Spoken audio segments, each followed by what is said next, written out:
Hello नमस्कार दोस्तों, आप सबों का स्वागत है हमारे इस यूट्यूब चैनल पे। आइए फिर से एक नया वीडियो अपलोड कर रहे हैं। पॉलिटी का जो रिवीजन क्लास हम स्टार्ट किए हैं सार संग्रह से, एनसीईआरटी सार संग्रह से, उसका ये 12वां वीडियो होगा। इससे पहले हम नागरिकता पढ़ाए थे जो अनुच्छेद 5 से 11 में था, भाग 2 में था। अब ये भाग 3 को पढ़ेंगे, मूल अधिकार या मौलिक अधिकार। ये भाग 3 में है, अनुच्छेद 12 से 35 में। आइए क्वेश्चन है, भारतीय संविधान के किस भाग के अंतर्गत नागरिकों को मौलिक अधिकार प्रदान किए गए हैं? तो भाग 3, अनुच्छेद 12 से 35। संविधान द्वारा मौलिक अधिकार को लागू करने की शक्ति किसे प्रदान की गई है? तो सर्वोच्च न्यायालय तथा एवं उच्च न्यायालय को। भारतीय संविधान का अनुच्छेद 13 संवैधानिक प्रावधानों को संसद और राज्य विधानमंडल द्वारा बनाए गए नियम कानून पर प्राथमिकता प्रदान करता है। भारतीय संविधान के अनुच्छेद 13 का मुख्य उद्देश्य किसके संदर्भ में संविधान की सर्वोच्चता सुनिश्चित करना है? तो मौलिक अधिकारों को मतलब अनुच्छेद 13 के तहत वह मौलिक अधिकार को सुनिश्चित करेंगे। भारतीय संविधान में समानता के अधिकार का विस्तार किन अनुच्छेद में है? तो अनुच्छेद 14 से 18, समानता का 14 से 18। आगे पढ़ते हैं, भारतीय संविधान के कौन सा अनुच्छेद विधि के समक्ष समता के अधिकार से संबंधित है? तो विधि के समक्ष समता मतलब समान है सब, अनुच्छेद 14 में। विधि के समक्ष सब एक समान है, अनुच्छेद 14 में। आगे देखते हैं, जन्म, लिंग, मूल वंश, जाति, धर्म आदि के आधार पर विभेद का प्रतिषेध अनुच्छेद 15 में है। कोई जन्म, लिंग, मूल, जाति, धर्म इस सब के आधार पर किसी से कोई मतभेद नहीं कर सकता। अनुच्छेद 15 एक मूल अधिकार है जिसे समानता के अधिकार से अधीन वर्गीकृत किया गया। आगे देखते हैं, भारतीय संविधान की प्रस्तावना में प्रयुक्त समाजवाद शब्द को किस अनुच्छेद के साथ समग्रता से में रखकर सर्वोच्च न्यायालय द्वारा समान कार्य के लिए समान वेतन का मौलिक अधिकार प्रदान किया गया था? अनुच्छेद 14 तथा 16 में।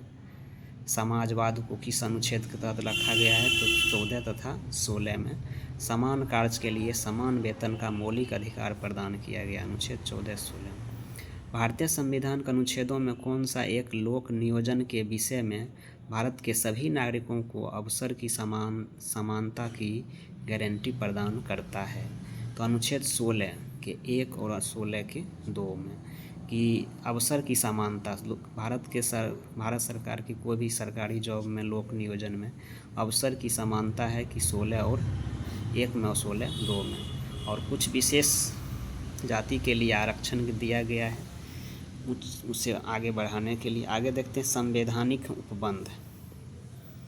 यहाँ देखते हैं, संवैधानिक उपबंध 2 प्रकार, केवल भारतीय नागरिकों को प्राप्त मूल अधिकार और भारतीयों एवं विदेशी नागरिकों को प्राप्त मूल अधिकार। यहाँ देखिए, धर्म, मूल वंश, जाति, लिंग या जन्म स्थान के आधार पर विभेद का प्रतिषेध, अनुच्छेद 15 में। यहाँ पे है, विधि के समक्ष समता और विधियों का समान संरक्षण, अनुच्छेद 14 में है। यह है विदेशी और भारतीय दोनों। पहले देखते हैं केवल भारतीय नागरिक। तो लोक नियोजन के विषय में अवसर की समानता 16 में, अनुच्छेद 16 में है। लोक नियोजन में अवसर की समानता 16 में। 15 में धर्म, मूल, जाति, लिंग, जन्म स्थान के आधार पर कोई विभेद प्रतिषेध है, अनुच्छेद 15 में। वाक और अभिव्यक्ति शांतिपूर्ण और शस्त्र रहित सम्मेलन करने संघ एवं सरकारी समिति बनाने, भारत के राज्य के क्षेत्र में अबाध संचरण एवं बसने तथा व्यापार करने की स्वतंत्रता, अनुच्छेद 19 में। अल्पसंख्यक वर्ग के हितों का संरक्षण, अनुच्छेद 29 में। अल्पसंख्यक वर्ग के वर्गों के हितों का संरक्षण अनुच्छेद 29 में है। और शिक्षण संस्थाओं की स्थापना तथा और प्रशासन करने का अल्पसंख्यक वर्गों का अनुच्छेद 30 में है।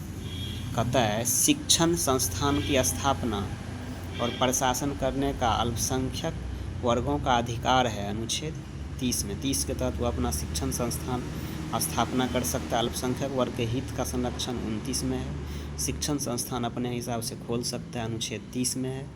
19 में है बोलने की आज़ादी है, उसके अंतर्गत कई प्रकार की आवाज़ित है कि भारत में कहीं आ जा सकने की, व्यवसाय करने की आज़ादी है, यह 19 में है। और 19 के 1 में है प्रेस की स्वतंत्रता। लोक नियोजन में अवसर की समानता 16 में है। धर्म मूल जाति के आधार पर जो है विभेद नहीं कर सकता, अनुच्छेद 15 में है। आगे भारतीय और विदेशी नागरिकों को प्राप्त मूल अधिकार, विधि के समक्ष समता का, विधियों का समान संरक्षण, अनुच्छेद 14। अपराधों के लिए दोष सिद्धि के संबंध में संरक्षण, अनुच्छेद 20 में। और जीवन का अधिकार, अनुच्छेद 21 में जीवन का अधिकार है। शिक्षा का अधिकार 21 के ए में जोड़ा गया है 86वें संवैधानिक संशोधन द्वारा। कुछ दशाओं में गिरफ्तारी और निषेध से संरक्षण, अनुच्छेद 22 में। शोषण के विरुद्ध अधिकार 23-24 में है। और धर्म संस्कृति की स्वतंत्रता का अधिकार 25 से 28, 25, 26, 27, 28 में।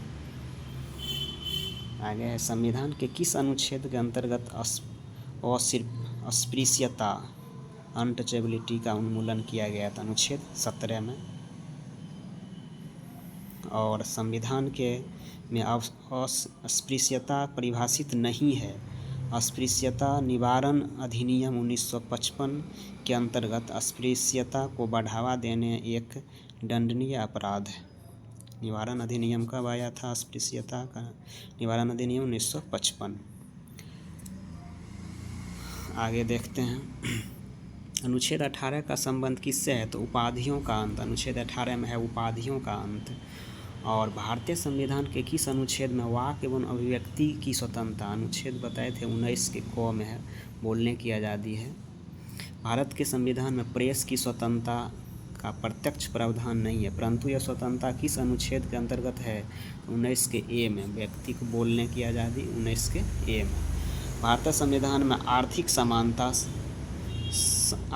समानता के मौलिक अधिकार में सम्मिलित नहीं है।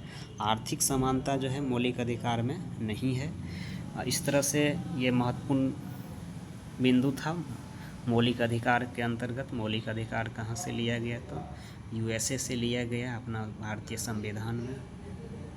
कैसा लगा? लाइक, कमेंट, सब्सक्राइब जरूर करें। Thank you.